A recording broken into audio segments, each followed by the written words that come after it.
Días, hermanos, Dios los bendiga. ¿Cómo estamos? Sí, bien, gracias a Dios. Pues sí, voy a tomar la palabra, hermano José, no sobre la exhortación, no, para dar un testimonio que ya hace rato quería dar, nada más que no había pasado. Y también porque acaba de pasar hace poquito. Lo que pasa es que no tenemos poco que habíamos comprado una camioneta. Y empezó a fallar después de que le arreglé algo relacionado alrededor. Y yo me quedé en mi mente pensando, si estoy haciendo algo para arreglarla y me empieza a fallar más, y dije, ¿qué será? Total, el Señor había puesto en mi corazón que la llevara a cierto taller que ya lo habíamos llevado antes y que el muchacho resultó muy honesto, pero yo no le había hecho caso. Entonces fui a un lugar de transmisiones y pues pagué por la revisada y el chavo me dice, no sé qué tiene, no, el chavo es bueno porque yo sabía que es bueno ahí, pero el chavo no le llama a la camioneta.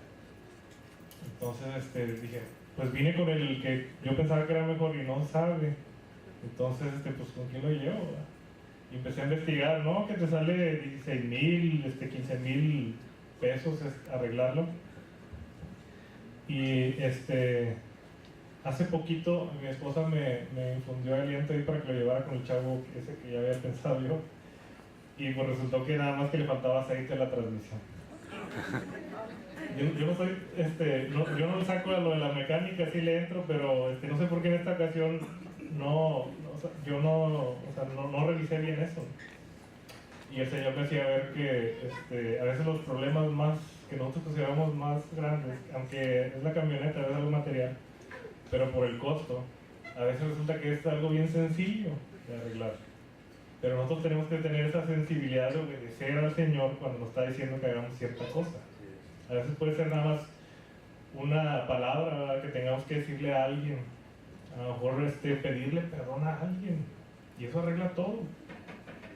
Pero a veces nosotros no obedecemos, pensamos que soy yo, que es mi corazón que me está hablando, que a lo mejor es mi emoción. Pero a veces tenemos una solución tan sencilla y que el Señor nos la da desde su amplia sabiduría y nosotros no hacemos caso por una u otra razón. Pero le doy muchas gracias al Señor porque ya me dijo que era, ya le vamos a componer ese detalle y pues gracias al Señor porque no tuve que gastar tanto. Amén. Hoy quiero hablarles sobre una situación y le titulé la predicación Historias que Dios cuenta. Una situación que yo me he imaginado en mi corazón de la relación de Dios con nosotros, porque nosotros generalmente cuando asistimos a una iglesia o cuando abrimos la Biblia y buscamos al Señor, buscamos nosotros al Señor y le hacemos un montón de cosas al Señor con fin de agradarle a Él. Queremos servirle, pero queremos agradarle y no sabemos cuál es su opinión acerca de nosotros. No sabemos si le gustó o no le gustó lo que hicimos para con Él. Pero a mí me gusta la idea de que el Señor, como decía ahorita en el Salmo, ¿cuál es el Salmo que leí, hermano? 34:15. Dice que los ojos del Señor están puestos sobre nosotros, o sea, nos está observando, a ver cómo reaccionamos, a ver qué hacemos, a ver qué mirada expresamos, qué actitud ponemos ante las diversas circunstancias que atravesamos en la vida. Y me gusta esa idea que el Señor está observando. O sea, Él sabe que a lo mejor estamos en una crisis, pero nos está observando. Él sabe que a lo mejor estamos felices y nos está observando. Él sabe que a lo mejor tenemos un problema y nos está viendo, a ver cómo reaccionamos. Y generalmente nosotros, cuando nosotros platicamos acerca de algo, cuando nuestra conversación cotidiana, no hablamos de personas que de alguna manera destacan en el ámbito espiritual. Hablamos más de lo que vemos en la tele, ¿verdad?, de las novelas, no sé, de la vida personal de alguien más que lo publicó en la tele, de cuántos goles metió Cristiano Ronaldo, cuántos goles metió Lionel Messi, pero no platicamos de alguien, de alguna hazaña que haya hecho algún hombre de Dios. Por el contrario, en el cielo yo creo que se platica de las hazañas que hacen los hombres de Dios. yo creo que a lo mejor el Señor tiene en su corazón ese orgullo de platicar de sus hijos, ¿verdad? ¿Qué es lo que hicieron sus hijos? Como en el caso de Job, ¿se acuerdan? Lo que saben en la historia. Estaba tanto Dios como Satanás observando cómo reaccionaba Job. Y le dice el Señor, le dice el Señor, ¿no has visto a mi siervo Job? ¿No lo has visto? Y Satanás, sí, pero pues él está muy contento porque tiene todo, ¿verdad? Quítale lo que tiene para que veas cómo te maldice. Y el Señor le permite al diablo que le quite todo. Todo. El Señor permite esas cosas en nuestra vida, a ver cómo reaccionamos. Porque Él está seguro y porque está muy orgulloso de nosotros que vamos a reaccionar bien.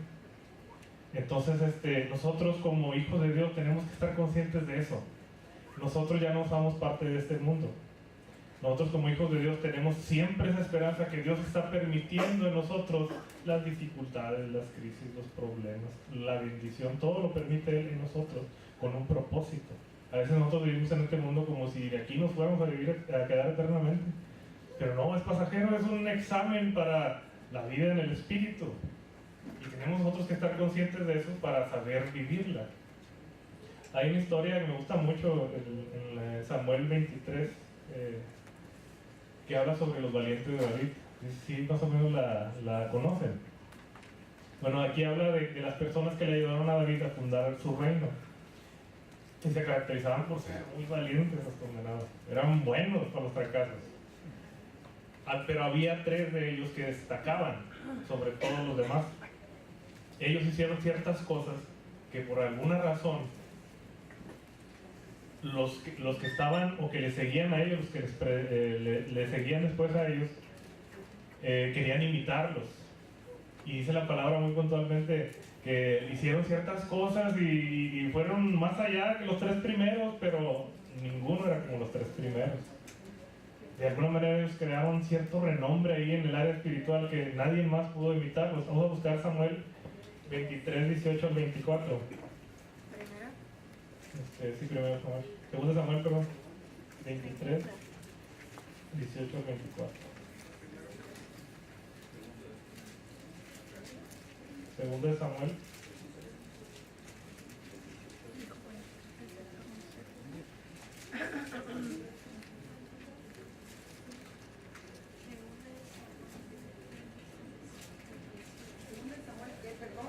Segundo Samuel 23, 18 al 24.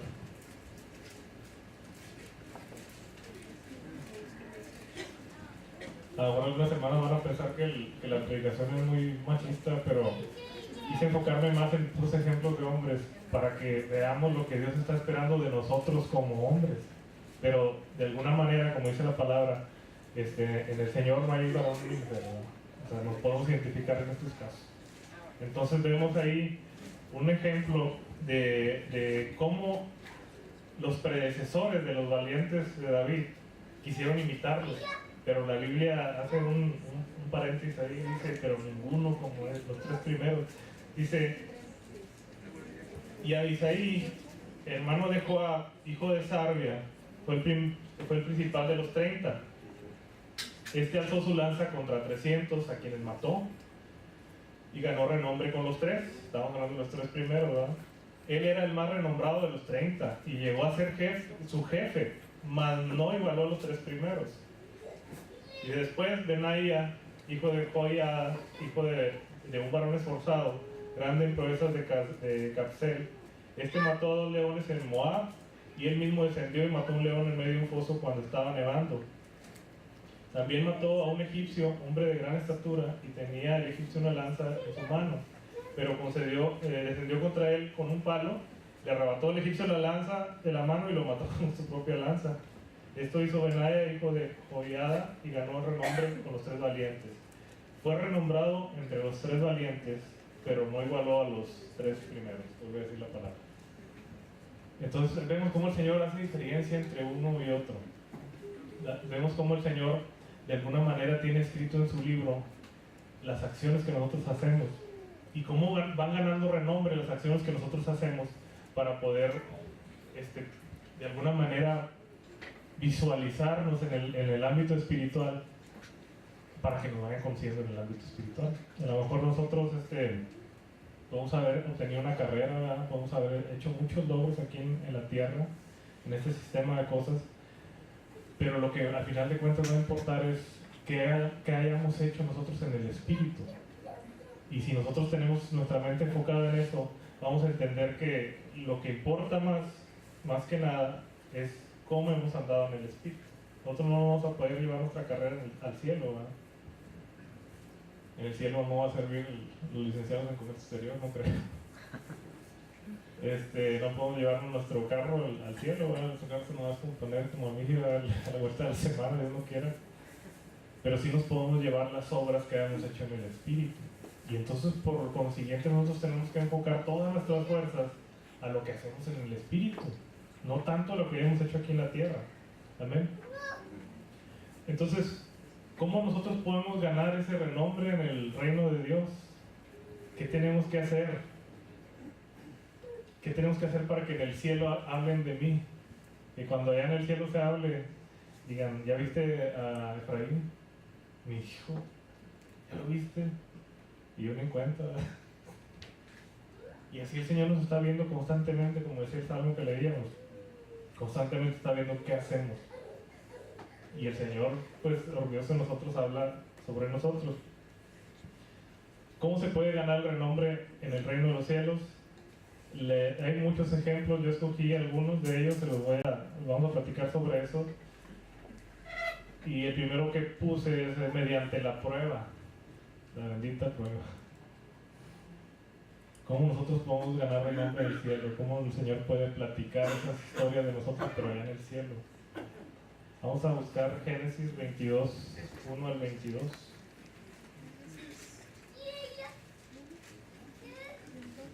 Y vamos a ver un buen ejemplo de lo que es una prueba.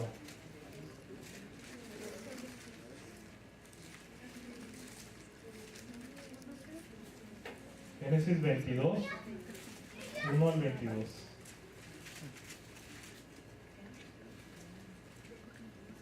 Está un poquito larguito esto que creo yo. Cuando lo tengamos, me dicen amén, por favor. Dice, aconteció después de estas cosas que probó Dios a Abraham. Y le dijo a Abraham, y respondió, venme aquí. Y dijo, toma ahora a tu hijo, tu único, Isaac, a quien amas, y vete a tierra de Moriah, y ofrécelo ahí en holocausto sobre uno de los montes que yo te diré. Si el Señor nos llega a decir a nosotros eso, hermanos. Amén, gloria a Dios. Como lo agarro, lo amarro bien para que no se me suelte. ¿Haríamos eso, hermanos? No, está muy canijo, ¿eh? Pero aquí la palabra sigue diciendo, y Abraham se levantó muy de mañana y enalabardó su asno y tomó consigo 2 siervos suyos y Isaac su hijo y cortó leña para el holocausto y se levantó y fue al lugar que Dios le dijo. Al tercer día alzó Abraham sus ojos y vio el lugar de lejos. Entonces dijo Abraham a sus siervos, esperad aquí con el asno y yo el muchacho iremos allí y adoraremos y volveremos a vosotros. Y tomó Abraham la leña del holocausto y la puso sobre Isaac su hijo, y él tomó en su mano el fuego y el cuchillo, y fueron ambos juntos. Entonces habló Isaac a Abraham su padre, y dijo, Padre mío. Y él respondió, heme aquí mi hijo. Y él dijo, he aquí el fuego y la leña, mas ¿dónde está el cordero para el holocausto? Y yo creo que hasta este punto Abraham... No, nunca me digas eso. La Biblia no ondea sobre el tema, no dice qué fue lo que sintió Abraham, no dijo cómo reaccionó, nada más dice que dijo, y se levantó muy de mañana y obedeció, ¿verdad? Y no dice si iba contento, no dice si iba triste, pero imagínense, que el Señor le dice, toma ahora tu hijo, tu único, a quien amas, toma eso, esa cosa, la que más aprecias en tu vida, y mátale, quémala. Y Abraham no sé qué habrá dicho, no sé qué habrá pensado, la verdad, no sé qué habrá dicho, no sé cómo lo habrá manejado con Sara, su esposa, no sé cuál haya sido su reacción. La Biblia no ondea sobre el tema, pero yo creo que no le cayó nada bien ahora sí que la orden. Haber dicho, Señor, pues me prometiste un hijo y ahora resulta con que pues me pides que lo mate en holocausto, ¿verdad? Me prometiste un hijo hace mucho y luego me lo das después de quién sabe qué tantos años. Apenas lo estaba agarrando yo forma, apenas me estaba asimilando este milagro que hiciste conmigo, apenas lo estaba aceptando en mi corazón, ¿verdad? Todavía no me la puedo creer. Y ahora me pides que lo mate, porque eso era, ¿verdad? Lo iba a matar. Se ve muy bonito un holocausto, pero pues iba a matar a su hijo. Entonces llega el punto en que Isaac listillo, ¿de dónde está el cordero, papá? ¿Cómo le vamos a hacer? Y yo creo que él pensó todas esas cosas en ese momento, ¿verdad? ¿Qué le respondo a mi hijo? Y suelta una palabra de fe muy, muy hermosa, que dice, y respondió Abraham, Dios se proveerá de cordero para el holocausto, hijo mío. Y iban juntos. Dios va a hacer algo. No sé qué va a pasar, ¿verdad? Pero Dios va a hacer algo. No sé dónde está el cordero, no sé, pero Él va a hacer algo. Hasta este momento Abraham iba muy bien, ¿verdad? Ahí pudo haber dicho Dios, ya, pásate la prueba ya, con eso es suficiente.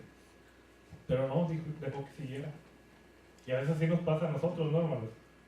Tenemos un problemón y oramos en fe. Yo sé que tú vas a cumplir, yo sé que tú vas a hacer conmigo lo que quieres, vas a arreglar mi situación, mi problema.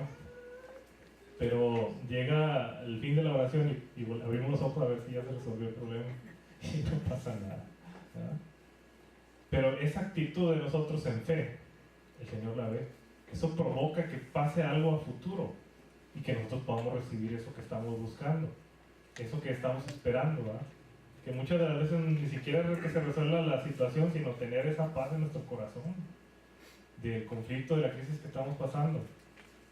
Entonces Abraham responde, el Señor se provee de cordero, y profetizó, sin quererlo yo creo, soltó esa palabra y profetizó la venida del Señor Jesucristo, porque el Señor se proveyó de un cordero para nosotros, ¿no?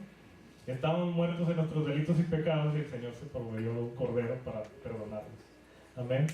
Y sigue diciendo, y cuando llegaron al lugar que Dios le había dicho, edificó ahí Abraham un altar y compuso la leña y ató a Isaac su hijo y lo puso en el altar sobre la leña y extendió a Abraham su mano y tomó el cuchillo para degollar a su hijo. Entonces el ángel de Jehová le dio voces desde el cielo y dijo, Abraham, Abraham, espérate. Lo vio muy decidido, yo creo, ¿no? Le dice, espérate, Abraham, tranquilo. Y seguí respondiéndome aquí y dijo, no extiendas tu mano sobre el muchacho y le hagas nada porque ya conozco que temes a Dios. Por cuanto no me rehusaste tu hijo, tu único. Ya conozco, dijo el Señor. Ahora conozco que realmente me temes. Este hecho que va a quedar grabado en el libro de la vida, para siempre, para todas las generaciones. Porque no me rehusaste lo que más querías, porque te probé y pasaste la prueba. Pero Abraham ya estaba con el cuchillo así, ¿verdad? Estaba a punto de degollarlo. Y nosotros tenemos esa misma oportunidad que tuvo Abraham de pasar nuestras pruebas. Tenemos esa misma capacidad. Dios nos está observando hoy a ver cómo reaccionamos ante cada situación que nos pone, para poder nosotros ganar ese renombre que necesitamos tenerlo en el reino de Dios. Amén. Y sigue diciendo, entonces alzó Abraham sus ojos y miró, y aquí a sus espaldas un carnero trabado en un zarzal por sus cuernos. Y fue Abraham y tomó el carnero y lo ofreció en holocausto en lugar de su hijo. Y llamó a Abraham el nombre de aquel lugar, Jehová proveerá. Por cuanto se dice, hoy en el monte de Jehová será provisto. Y llamó el ángel de Jehová a Abraham por segunda vez del cielo y dijo, por mí mismo he jurado, dice Jehová, que por cuanto has hecho esto y no me has rehusado a tu hijo, tu único hijo, de cierto te bendeciré y multiplicaré tu descendencia como la estrella del cielo y como la arena que está a la orilla del mar, y tu descendencia poseerá las puertas de sus enemigos. En tu simiente serán benditas todas las naciones de la tierra, por cuanto obedeciste mi voz. Y volvió Abraham a sus siervos y se levantaron y se fueron juntos a Berseba. prueba superada, ¿no? Vemos aquí una situación en la que de alguna manera Abraham, sus acciones de hoy bendijeron a muchos mañana. Los vencieron. ¿Por qué? Porque obedeció. ¿Qué estamos haciendo hoy nosotros que pudiéramos ser de bendición a muchos mañana? ¿Qué de las tantas cosas y decisiones que tomamos van a ser de bendiciones para alguien más mañana? O sea, no se trata solamente de crear un renombre en el espíritu, sino lo que yo hago en el espíritu va a ser de bendición a alguien más. Lo que yo oro va a ser de bendición a alguien más. Lo que yo leo en la palabra va a bendecir a alguien más. Y no puede ser nada más una opción de decir, no, pues que el hermano porque sirve, ¿verdad? El otro hermano porque es pastor, y el otro hermano porque es profeta. Todos somos llamados a servir, pero todos estamos sirviendo. ¿Y qué vamos a hacer nosotros para alcanzar ese servicio? Tenemos que en el momento, por ejemplo en este caso era una prueba, tomar las decisiones correctas para poder alcanzar lo que el Señor quiere para nosotros. Otra forma de ganar ese renombre en el Espíritu es mediante la oración, intercesión y adoración. Vamos a leer Daniel 9:23.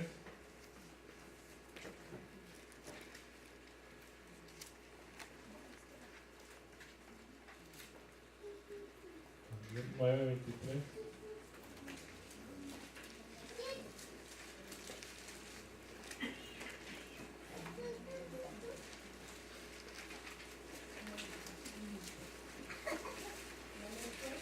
Daniel 9:23.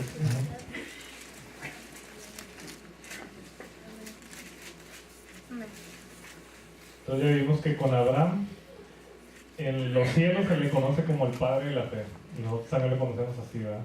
Hizo algo que se ganó un renombre tanto en el cielo como aquí. Y en el caso de Daniel, no sé si muchos conozcan la historia de él. Él vivió en una condición en la que estaba el pueblo de Israel, Israel estaba en cautiverio en Babilonia.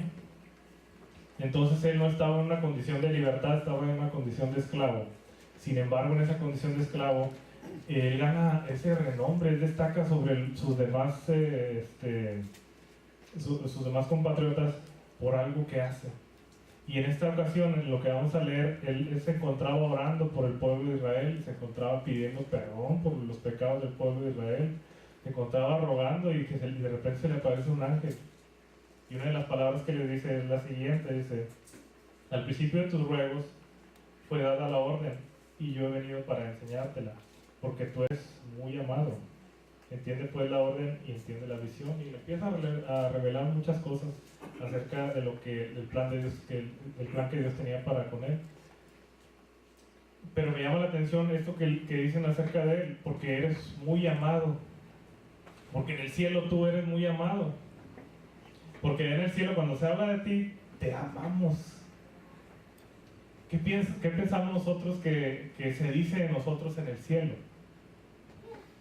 ¿Qué pensamos cuál es la impresión que tiene el cielo acerca de nosotros? No nos importa qué es lo que piensa el cielo. Sí me importa, ¿verdad? ¿Qué es lo que piensa Dios de mí? ¿Qué es lo que Dios quiere de mí? ¿Qué es lo que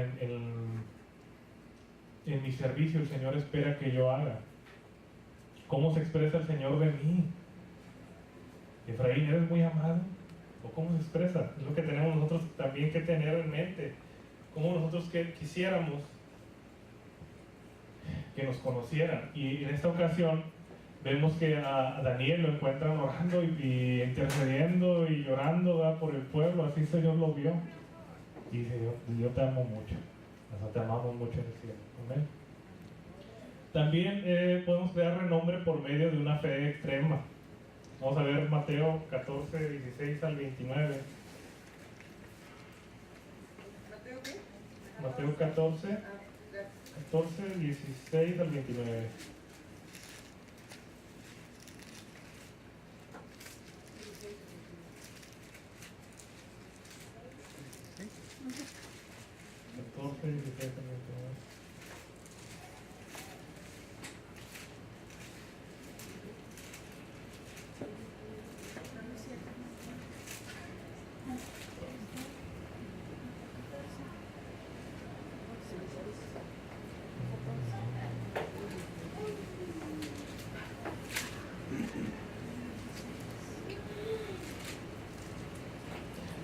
Mateo 14, no que me equivoqué en la cita, vamos a ver, tenemos que buscar 14, 16.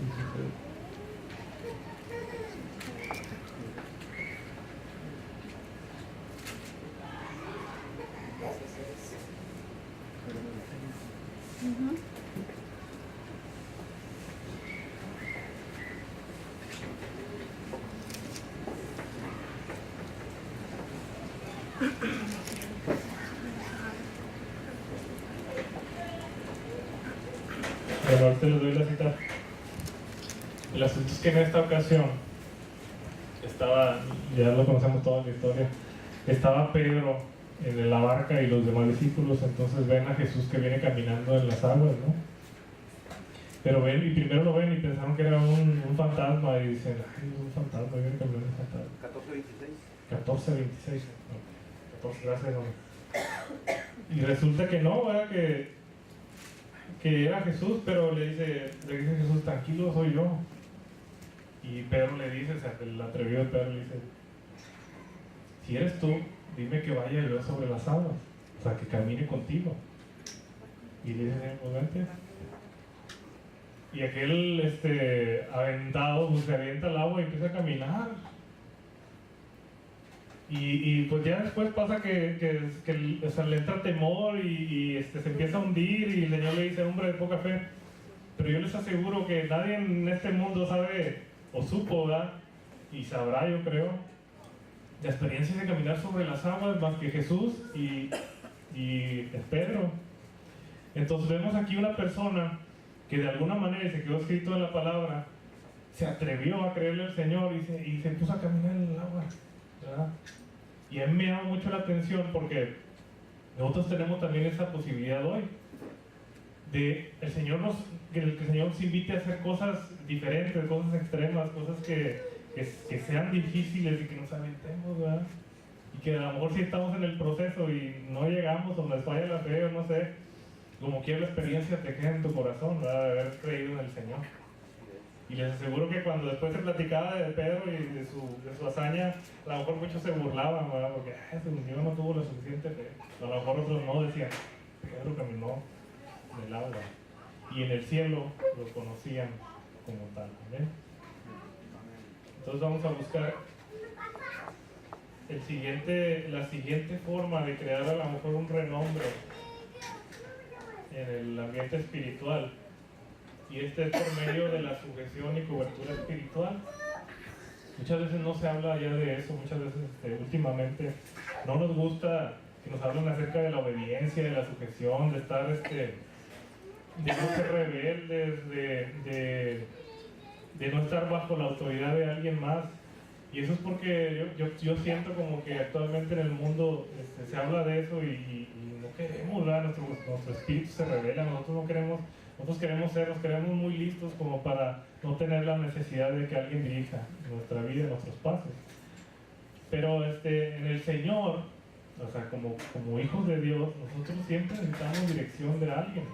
El Señor pone a los pastores para que nosotros estemos sujetos a ellos. Porque ellos son los que velan por nuestras almas, dice la palabra, ¿verdad? Y dan cuenta por ellas. O sea, si le van a reclamar, no me va a reclamar a mí el Señor, le va a reclamar al pastor. Y por eso a veces se resienten las cosas en su cuerpo, en la salud, porque muchas veces la carga, la preocupación. Y nosotros tenemos que estar conscientes de eso. Tenemos que ser como los hijos bien portaditos, ¿verdad? Que le ayudemos, que le aligeremos la carga, que no le demos problemas al menos, ¿verdad? Entonces nosotros tenemos que ser de esa manera también. Vemos un ejemplo, puse 4 ejemplos de 2 personas que estaban sujetos sin cobertura y otros 2 ejemplos de personas que no estaban así. Vamos a buscar Josué 1 del 1 al 9.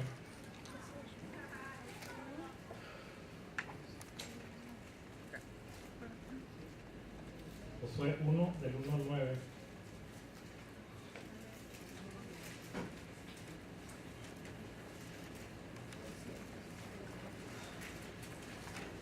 Cuando lo tengamos, dicen amén.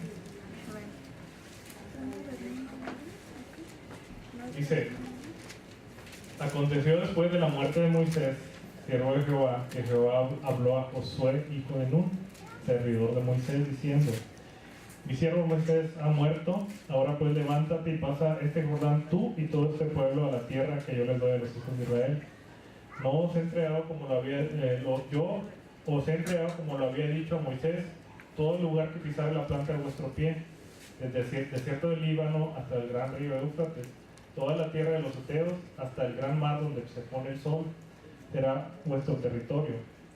Nadie te podrá hacer frente todos los días de tu vida. Como estuve con Moisés, estaré contigo. No te dejaré ni te desampararé.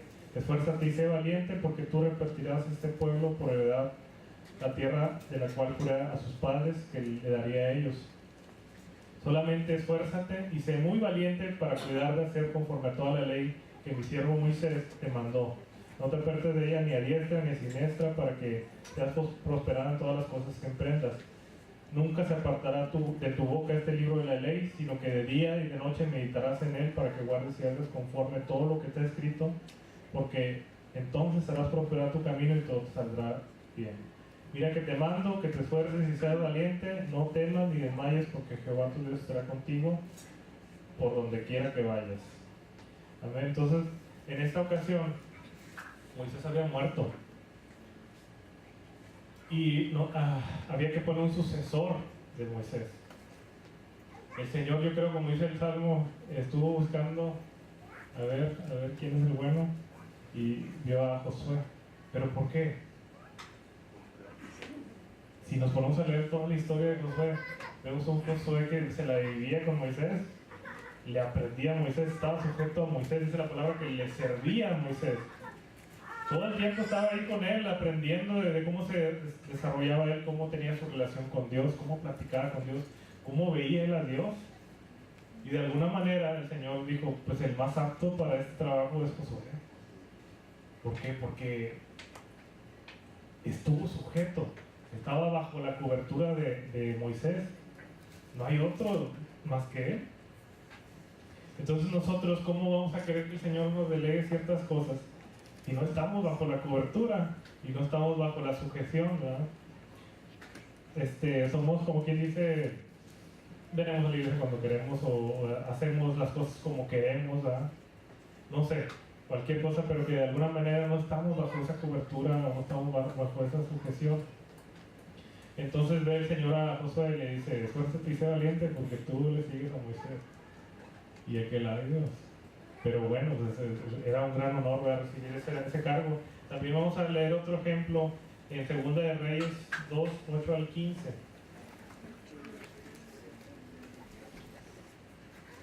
Segunda de Reyes 2, 8 al 15.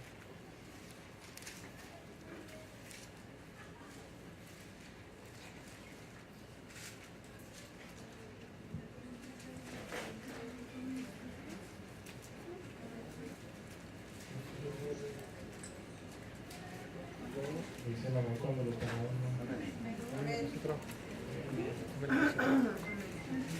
Dice: tomando entonces Elías su manto, lo dobló y golpeó las aguas, las cuales se apartaron de un lado al otro, apartaron a uno y a otro lado, y pasaron ambos por lo seco.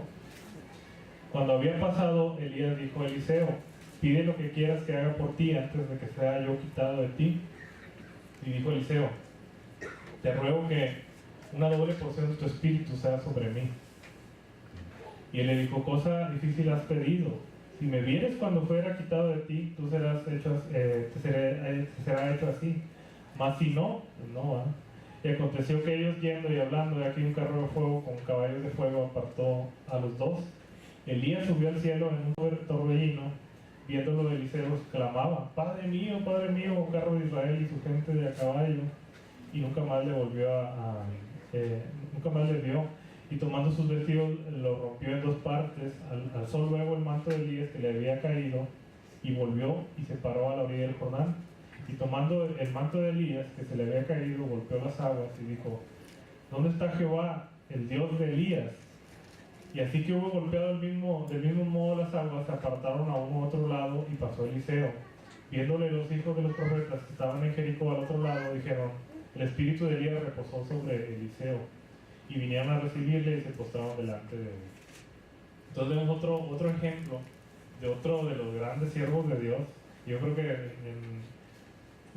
son contemporáneos, porque después cuando Jesús está en el monte de la transfiguración, se le aparece Moisés y Elías. O sea, son de alguna manera del mismo tipo de servicio, del mismo tipo de poder. Y vemos también el mismo ejemplo, que Elías iba a partir con el Señor en un carro de fuego, no iba a morir, pero iba a partir en un carro de fuego. Y también había que dejarle la batuta a alguien más, y en este caso era Eliseo. Entonces Eliseo, conociendo cuál era la unción que tenía Elías, pues le pide, pues quiero parte de tu unción, quiero ser como tú, ¿verdad? Pero anteriormente él también se había caracterizado por ser obediente, por estar ahí con él. Y el liderazgo de Elías fue un poco más así como que, pues ahí está, si quieres aprende, ¿verdad? Sígueme si quieres, yo no sé. No era un tipo de líder muy compartido, y en la palabra se ve eso. Pero de alguna manera Eliseo pudo entenderlo, pudo respetarlo, pudo seguirlo hasta el punto que le llama, pues padre mío, ¿verdad? Lo veía como un padre. Y de alguna manera el Señor lo ve como una persona responsable para seguir con el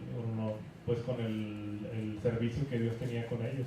De la misma manera que con los valientes de David, Josué y Eliseo hicieron proezas mucho más grandes que Moisés y que Elías, ¿verdad? Pero de alguna manera no se igualaron a los primeros dos en este caso. O sea, algo hicieron estos hombres que se ganaron ese renombre que después Eliseo y Josué quisieron seguirle, pero nunca los igualaron, ¿verdad? Entonces vemos dos ejemplos de dos personas que se supieron sujetar y que ganaron un cierto renombre en el espíritu, y que por consiguiente el Señor los escogió para hacer alguna labor muy importante. Ahora vamos a ver ejemplos de personas que no estuvieron en cobertura ni tampoco en sujeción, y esos vienen en Hechos 19, 13 al 17.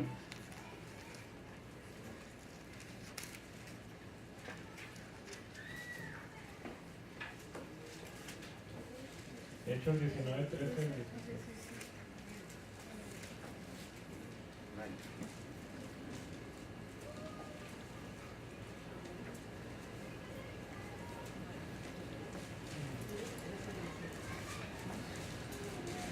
Vamos a leer desde el 11.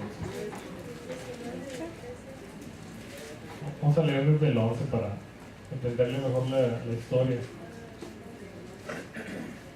Dice en el 11: y hacía Dios milagros extraordinarios por manos de Pablo, de tal manera que aún se llevaban a los enfermos los paños o delantales de su cuerpo, y las enfermedades iban de ellos, y los espíritus malos salían.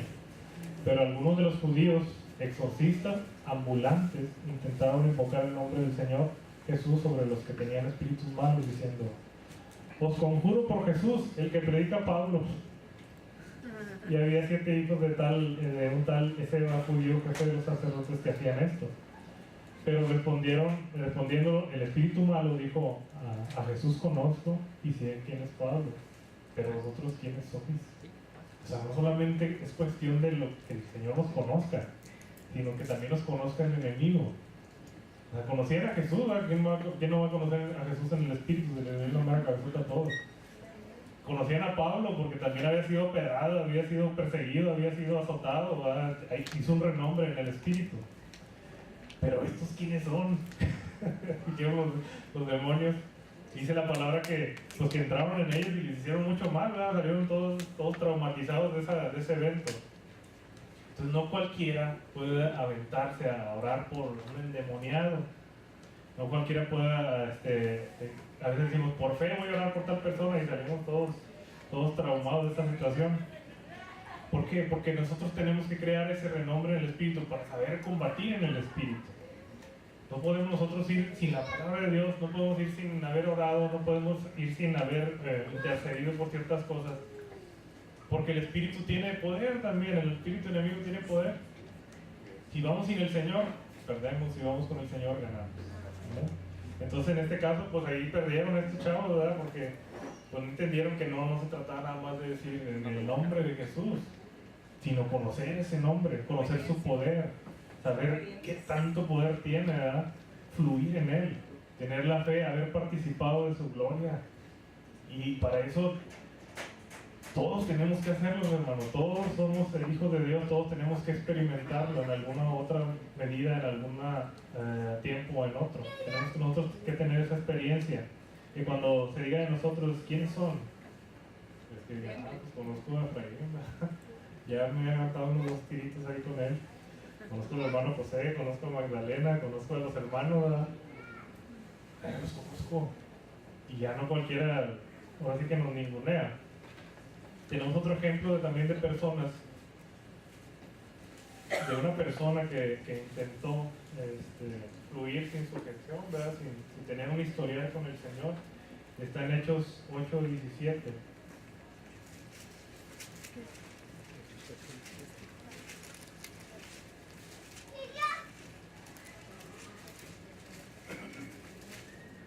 Hechos 8:17. Hechos 17 al 25. Y este asunto de que tenemos que crear una historia con el Señor no significa que no podamos hacer las cosas para el Señor. Significa que el Señor espera, y también el espíritu, el enemigo espera, más bien no espera, que actuemos con un corazón dispuesto, con que nuestra actitud del corazón sea la indicada, ¿verdad? Porque en el caso de estos chavos yo creo que a lo mejor querían pues ganar renombre de otra manera, ¿verdad? Ganar renombre de que me conozcan, que yo también predico el Evangelio de Cristo, y no era la actitud del corazón correcta. Entonces vemos en esta otra historia que hubo otra persona que también intentó hacer algo similar. Dice, entonces le imponían las manos y recibían el Espíritu Santo, los apóstoles, ¿verdad? Cuando vio Simón que por la imposición de las manos de los apóstoles le daba el Espíritu Santo, les ofreció dinero diciendo, dame también a mí ese poder para que cualquiera a quien yo impusiera las manos reciba el Espíritu Santo. Entonces Pedro se indignó, ¿verdad? Le dijo, tu dinero perezca contigo porque has pensado que el don de Dios se obtiene con dinero. No tienes parte ni suerte en este asunto porque tu corazón no es recto delante de Dios. Arrepiéntate pues de esta tu maldad y ruega a Dios que quizás sea perdonado el pensamiento de tu corazón, porque en hiel de amargura y en prisión de maldad veo que estás. Entonces vemos una persona que de alguna manera la quiso fácil, ¿verdad? Vio que los apóstoles ponían las manos y recibían el Espíritu Santo. Y el Espíritu Santo, yo estoy bien convencido que no es como a veces nosotros simulamos recibirlo, ¿verdad? Que venimos a un evento cristiano, hay cantos muy bonitos y alabanzas muy bonitas, y de repente por ahí se agarra a alguien pues, con la emoción, ¿verdad? Con el espíritu, y empieza a gritar, a hacer alguna cosa muy escandalosa, de manera que dice, pues el hombre está recibiendo el espíritu, ¿verdad? Yo no dudo que el Espíritu Santo se pueda manifestar así. Yo en lo personal no lo he recibido de esa manera.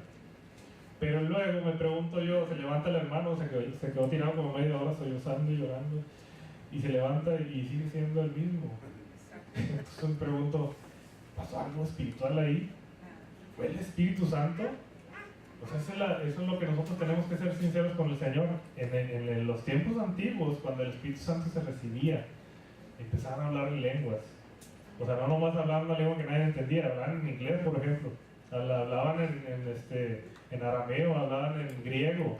Y decían, algo pasó aquí espiritualmente hablando, ¿verdad? Sabían que el Espíritu Santo había hecho, sabían que había hecho algo, sabían que Dios había manifestado. Entonces es muy diferente. Por eso este hombre, Simón, vio eso y dijo, yo también quiero eso. Yo también quiero ese poder. Cuando nosotros a lo mejor nosotros que estamos acostumbrados a los eventos cristianos y todo eso, vemos esas actitudes en nuestros hermanos y decimos, vamos, el Señor se manifestó. Pero viene un inconverso y lo ve y dice, caray, se asusta y ya no vuelve a venir. Aquí vio un inconverso lo que había pasado y dijo, yo quiero ese poder. O sea, si el Espíritu Santo se va a manifestar en nosotros, los inconversos lo van a ver y lo van a querer. No se van a asustar. Entonces seamos sinceros con el Señor. Si no siento nada, si no siento que el Espíritu Santo me está hablando en mi corazón, si no siento que ha venido el Espíritu Santo, se ha posado en templo del Espíritu Santo, pues no hagamos nada. digamos al Señor, yo lo quiero, Señor, yo quiero eso, quiero sentirte, quiero que me uses, quiero que me des lenguas, quiero que me des tus dones, pero no tratemos de engañarnos a nosotros ni al Señor, ¿verdad? Porque a veces así lo hacemos inconscientemente o por la emoción. Y decimos, no, pues el Señor sí vino, pero nos levantamos y seguimos siendo los mismos pecadores de siempre. Entonces, pues no tiene razón de ser eso, ¿verdad? Entonces, vemos aquí un Simón que le dice a Pedro, oye, tú calles, ¿cómo ves? ¿Cuánto quieres porque me des ese poder? Sabemos que Simón se llamaba, Pedro se llamaba Simón, ¿verdad? Antes de que le pusieran un nombre. Y Pedro se indigna, dice, yo creo que pensó Pedro en todo lo que pasó con el Señor cuando caminó por el agua, cuando expresó esas palabras desde su corazón que se las inspiró el Espíritu Santo. Eres el Hijo de Dios, eres el Hijo del Dios viviente. Y que el Señor le puso una estrellita en la frente y le dijo, esto lo reveló el Espíritu. Más o menos estás aprendiendo a fluir en el Espíritu. Yo creo que se acordó también cuando lo negó. Esos días horribles, esos 3 días horribles de que al dador de la vida le dijo, no te voy a negar, y sopas. Yo creo que se acordó también cuando lo vio en la playa y supo que lo había perdonado, ¿verdad? Y yo creo que en ese momento por eso se indignó y dijo, no, tienes que caminar con él, ¿verdad? Si tú quieres este poder, tienes que convivir con Dios, Espíritu Santo, tienes que ganártelo, y no con dinero, ¿verdad? No rompiendo tus rodillas, caminando de aquí a la Basílica de Guadalupe, no. Tienes que tener una comunicación con Él. No es una cosa que se pueda comprar, es Dios. Y tenemos que tener una relación con Él. Y yo creo que por eso se indignó Pedro, porque dijo, no, pues no, así no es, chavo. Esa no es la manera. Entonces vemos otra persona que quería andar sin cobertura y sin sujeción, y a la fácil, ¿verdad? Déjame pago por el Espíritu Santo, que se pudiera comprar. Entonces, también vemos otra manera, y ya vamos a acabar con esto. Vemos otra manera que podemos nosotros crear ese renombre en el Espíritu, ese historial con el Señor, y es mediante el fruto. Vamos a ver Mateo 7, 16 al 20. Mateo 7, 16 al 20.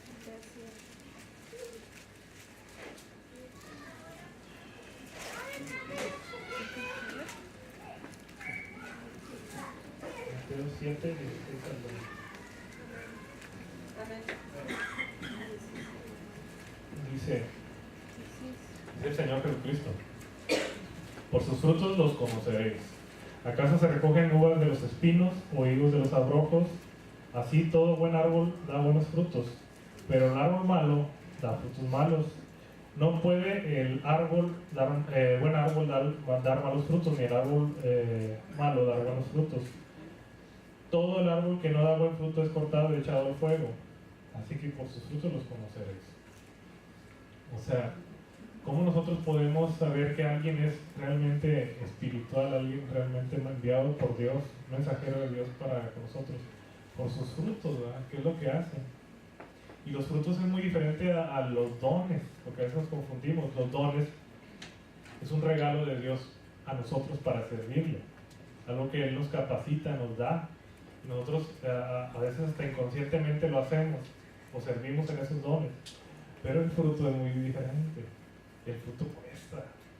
El fruto es como en el caso de Abraham, el fruto fue la fe, ¿verdad? Y él tuvo que sembrarlo, regarlo, cosecharlo y obtener el fruto, el premio, ¿verdad?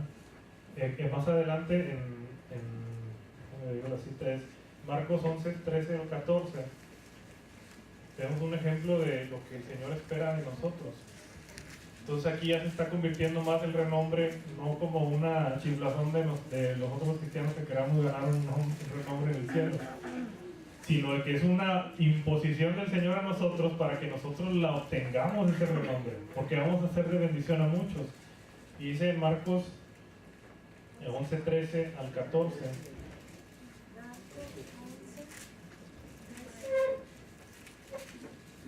Marcos 11, 13 al 14, ¿verdad?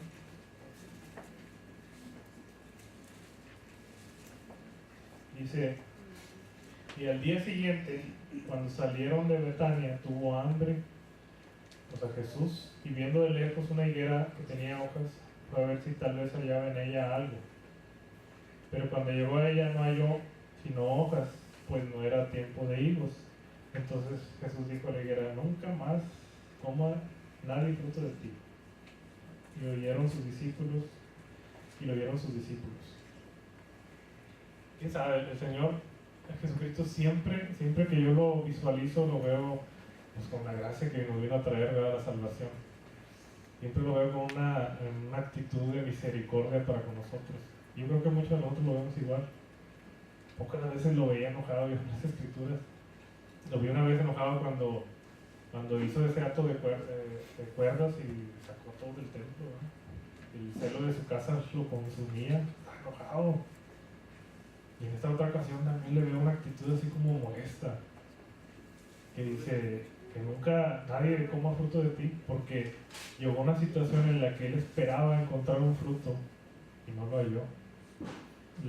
El posible pretexto pudo haber sido que no era el tiempo de higos, pero ahí se cumple lo que dice la palabra: a tiempo y afuera de tiempo predica, dice Pablo, ¿verdad? Entonces el Señor de tiempo en tiempo viene con nosotros y espera encontrar cierto fruto, el que cuesta, no el que nos dio, el que cuesta, el que va a crecer en nosotros a través de un trabajo, ¿verdad?, a través de la fe, a través de un esfuerzo personal para con Él, por amor. Y resulta que no hay yo en esa ocasión, y los discípulos se quedaron viendo. Y yo también me llama la atención que Él se haya enojado por eso. En la gracia, en el periodo de la gracia en el que estamos, el Señor nos pide muy poca cosa más que creer, ¿verdad? Con el creer, con la fe, vamos nosotros creciendo en Él. Pero pocas cosas como esta me llaman mucho la atención, de que el Señor espere algo de mí. Y yo creo que también espera de todos nosotros lo mismo. Él de tiempo en tiempo viene y busca un fruto.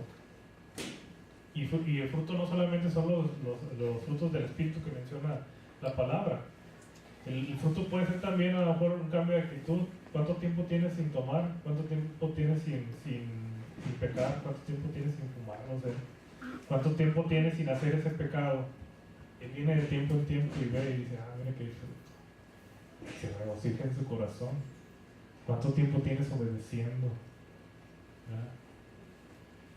Imagínense así la higuera, y porque no sé si han visto una higuera, están bien tupidas de ramas, y cuando están apenas saliendo los frutos, los higos se ven verdecitos, pero luego toman un tonito moradito.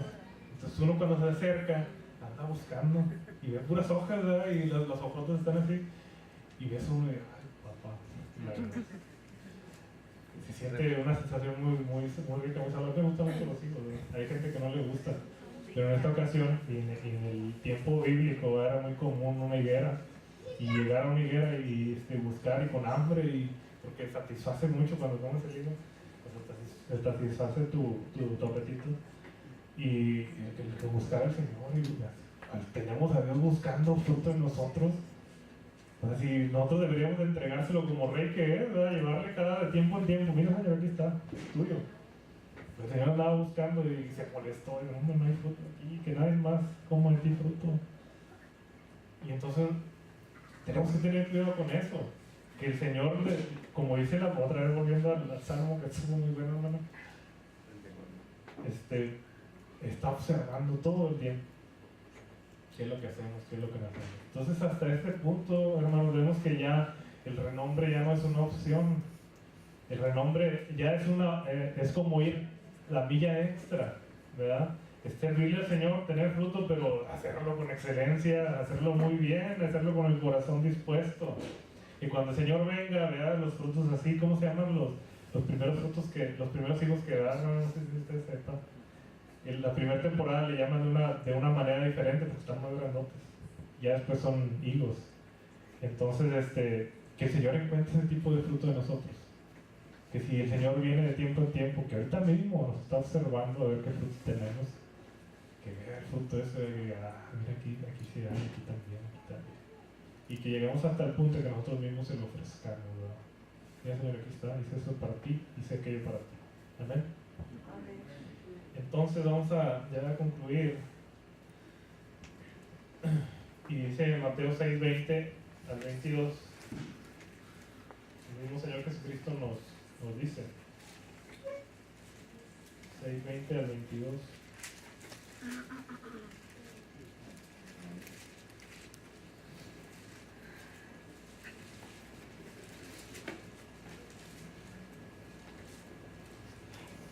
Vamos a leer desde el 19.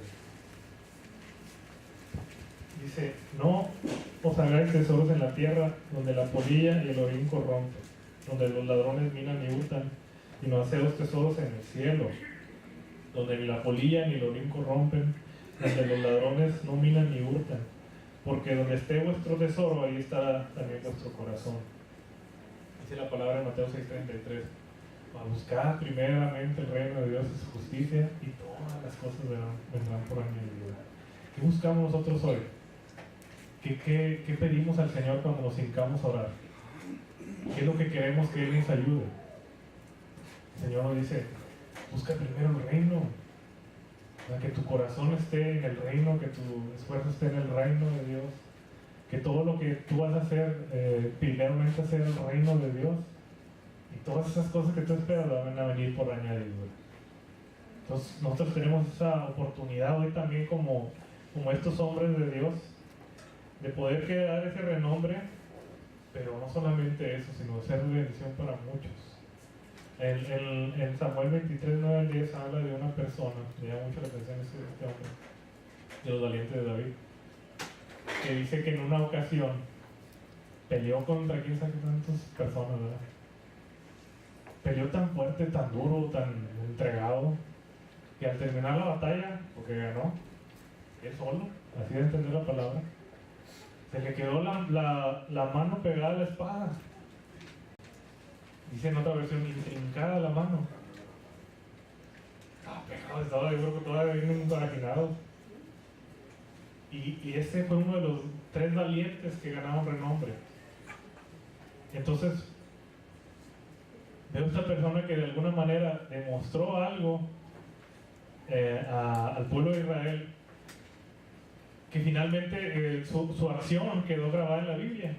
Y le llamó, a todos le llamó la atención, hasta el Señor le llamó la atención que se le quedó la mano pegada en la espada, pegada en la mano.